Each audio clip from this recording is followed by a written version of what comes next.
Chers amis, bonjour. Mon chat vient... tu restes derrière la caméra, toi. Mon livre sur le masculinisme vient d'être de nouveau réédité, donc actualisé. Je vais vous lire la présentation. Théoriser sur le féminisme, beaucoup l'ont fait. Si l'on observe que ce qui est justifié le féminisme depuis sa naissance n'a été que de répondre à une oppression qu'on appelle machisme ou patriarcat, ce qui me semble aujourd'hui plus que nécessaire serait plutôt de rechercher comment mieux le servir. Le féminisme, je veux dire. C'est ainsi, sous cet angle, qu'il m'a semblé plus que nécessaire de parler du masculinisme, parce que sa raison d'être serait précisément de s'opposer au féminisme. Je dis serait, parce qu'après tout, il y a peut-être une autre justification que j'aurais pas... Sait-on jamais.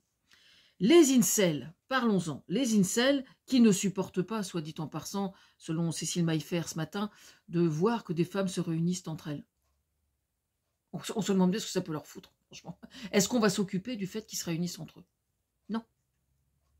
Alors, si vous n'aimez pas les femmes, c'est votre droit. Mais dans ce cas, vous en occupez pas, puis restez entre vous. Essayez de vous reproduire entre vous. Ça va être marrant, ça. Et c'est ma petite touche humoristique.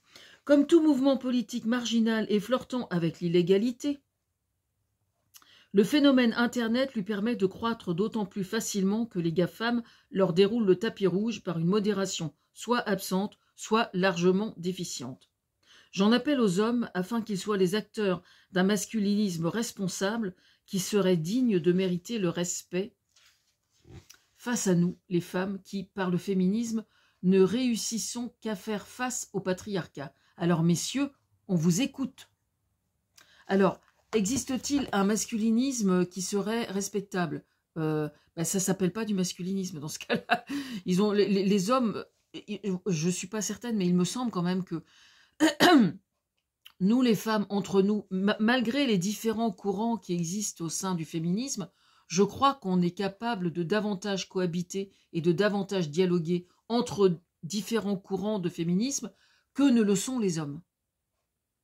Parce que vraiment, hein, moi, quand j'en discute avec des hommes, avec quel que soit leur âge d'ailleurs, déjà, il y en a beaucoup qui ne connaissent même pas le masculinisme. Parce que c'est vrai qu'un homme qui éprouve du respect pour la femme qui partage sa vie, ou sa sœur ou sa mère, enfin, qui n'a pas spécialement de problème avec les femmes, il n'y prête pas tellement attention, en fait, quoi. Et il y a beaucoup d'hommes qui connaissent quand même très mal le mouvement masculiniste.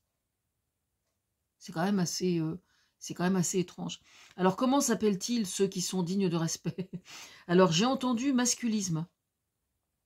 Masculisme et masculinisme, c'est pas du tout la même chose.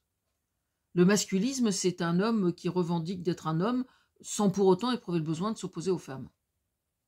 C'est intéressant comme concept. C'est non seulement très intéressant, mais tout à fait interpellant. Voilà. Définition. Je vais continuer quand même parce que c'est un peu court. Définition. Pourquoi ce mot masculiniste? Il est directement inspiré de la correspondance exacte du mot féminisme.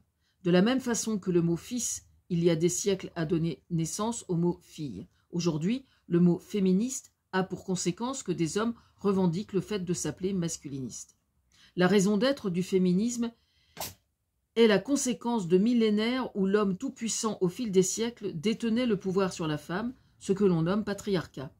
Elles n'étaient considérées que comme des citoyennes de seconde zone, devant obéir à leur mari, à leur père ou à leur frère aîné, ce qu'on trouve encore dans plein de pays du Maghreb notamment. Cadets parfois même, s'il le fallait, si elles n'étaient pas mariées. Le fait d'avoir le droit d'ouvrir un compte sans l'autorisation de son mari ne date que des années 60, le 13 juillet 1965, plus précisément. Ainsi, si l'on admet que la raison d'être du féminisme consiste en une forme de contrepoids à cette toute-puissance, devrait-on alors observer, selon cette logique, le fait qu'il en serait de même aujourd'hui en ce qui concerne les hommes vis-à-vis des femmes? Or, que voyons-nous? Que si le féminisme n'observe pas une veille absolument constante, inévitablement, le droit des femmes recule. Merci Simone de Beauvoir. C'était elle qui avait expliqué ça. Alors quand on voit ce qui se passe aux États-Unis aujourd'hui avec Trump, on a franchement de quoi être inquiet. Donc on a intérêt à veiller au grain. Ce qui démontre bien à quel point le féminisme est plus que jamais justifié, à plus forte raison si l'on observe la quantité de féminicides qui augmente dangereusement. Mais tordre le cou au masculinisme selon ces simples arguments, qui malgré tout doivent être entendus, au sens comprendre aussi, me semble non seulement léger, mais surtout largement insuffisant. Enfin, je veux dire que ça ne me suffit évidemment pas. J'essaie d'imaginer la perception que doivent avoir certains hommes de ce mouvement, justement. Il est bon de noter qu'un pourcentage incroyable d'hommes, il suffit de faire un micro-trottoir pour s'en rendre compte, ne les connaissent même pas.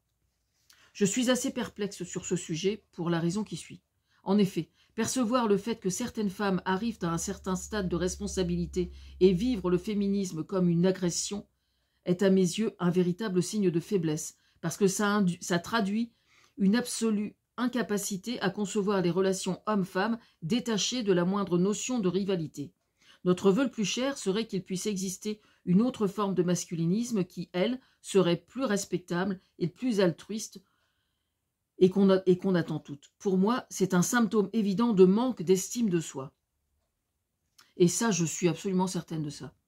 De façon générale, quand un mouvement n'a pour seule origine que de remettre en cause un système ou une idéologie, sans que cette remise en cause soit vraiment argumentée et qu'elle n'évolue en fin de compte jamais vers quelque chose de concret et de constructif, on voit cette prétendue idéologie mourir dans l'œuf. Cette théorie, qui est la mienne, va bien au-delà de cette querelle entre féministes et masculinistes. Certains ou certaines, visiblement, aimeraient comprendre, enfin je vous la fais version naïve, puisqu'elle est inventée un mot puisqu'il est déjà patriarcal ou machiste, patriarcal vient de pater, et donc père. Or, un homme existe bien au-delà du rôle de père ou de reproducteur. Il n'en est pas moins homme. Tout comme une femme, elle aussi, est en droit de revendiquer d'exister en tant que femme, sans que la société attende d'elle nécessairement qu'elle enfante et qu'elle produise des ovules. Machiste, lui, a une connotation trop péjorative. En ce sens, masculiniste sur le plan du vocabulaire me semble parfaitement justifié. Voilà, masculiniste, 11 € aux éditions Nombre 7. Je fais le salon du livre de Barentin qui s'appelle Des livres et nous. Jeu de mots. À dimanche peut-être.